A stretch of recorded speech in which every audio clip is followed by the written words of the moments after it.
સુરતમાં માર્ચ મહિનાની શરૂઆતમાં જ ગરમીએ રેકોર્ડ તોડી દીધો છે। 40 ડિગ્રીની આસપાસ ગરમીનો પારો ઉંચકાતા રોડ પરના ડામરો ઓગળી રહ્યા હોવાના દ્રશ્યો સામે આવ્યા છે।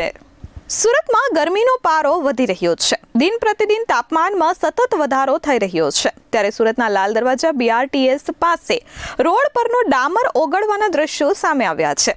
આ રોડ થોડા સમય પહેલા જ બનાવવામાં આવ્યો હતો। ડામર ઓગળવાની સાથે વાહનોના ટાયર ચીપકીને ચાલી રહ્યા છે। વાહન ચાલકોને આ સ્થિતિમાં અહીંથી વાહનો પસાર કરવાની મુશ્કેલી પડી રહી છે। ત્યારે રોડની ગુણવત્તા પર સવાલો ઉઠ્યા છે તો સામે ગરમીનો પારો પણ વધુ રહેતા લોકોને હાલાકી પડી રહી છે।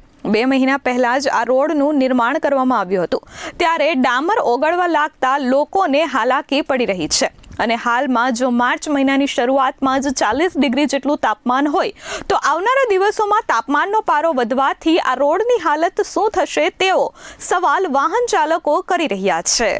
Bureau report S24 news Surat.